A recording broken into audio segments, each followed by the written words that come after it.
Gente, você tem filho em casa? Então pais devem ficar atentos ao que os filhos têm acessado na internet. Entre os sites voltados para as crianças, tem muito conteúdo escondido aí, perigoso escondido.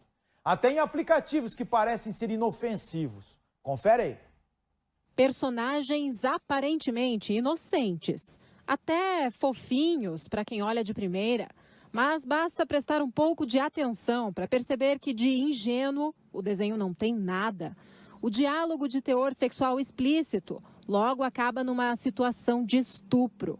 E tudo isso quase passou despercebido para essa aposentada que não quis ser identificada. Quando se deu conta do que a sua sobrinha de 9 anos estava assistindo, ficou indignada. Como era na minha casa, ela estava deitada comigo e ela montando as historinhas dela nesse aplicativo. Eu dormi e quando eu acordei lá por 1 e pouco da manhã, ela ainda estava no celular. Isso me chamou a atenção e eu peguei o celular para ver o que era. E ela se ofendeu muito, ficou brava, ficou meio agressiva. E ela não é assim, ela é uma criança doce. O vídeo estava disponível no YouTube, mas a aparência dos personagens da história já era conhecida da aposentada. Nova onda entre crianças e adolescentes, os aplicativos de montagem de personagens em estilo mangá faziam parte das brincadeiras da sobrinha, que gostava de criar suas próprias historinhas. A princípio parece uma coisa tão infantil, tão lúdica, e é legal porque ela está aprendendo a montar uns desenhos, umas histórias, ela cria uns enredos legais, só que de repente, o que é isso daí, entende?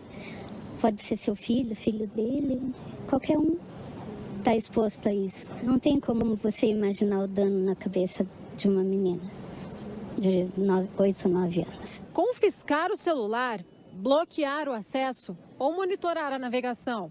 Para quem é responsável para cuidar de crianças, nem sempre é fácil saber o que elas andam acessando.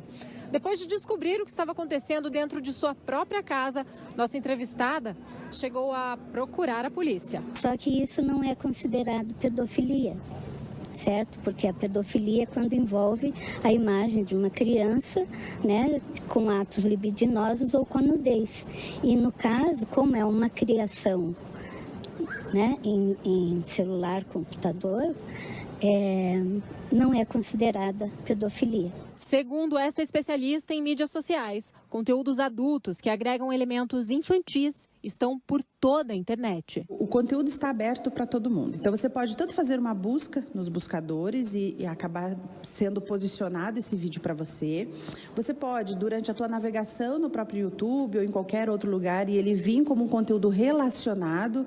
Então, de repente, você estava assistindo um desenho, um mangá, e daí veio este outro conteúdo relacionado. Mas este conteúdo especificamente, a primeira vez que você acessa, você é informado que ele é destinado para maiores de 18 anos.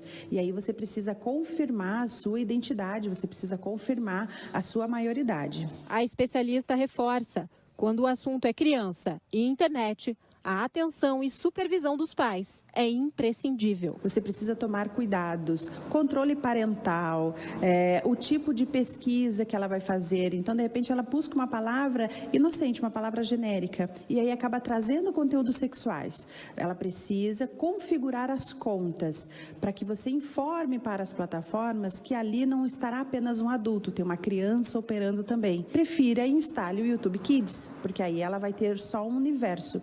E oriente ela a usar aquele aplicação. Se ela faz, quantas mais estão fazendo? Entende? E meninos também. Então, quando eles tiverem as experiências sexuais deles, eles vão achar que aquilo é normal. Aquele tipo de relação. E não é normal.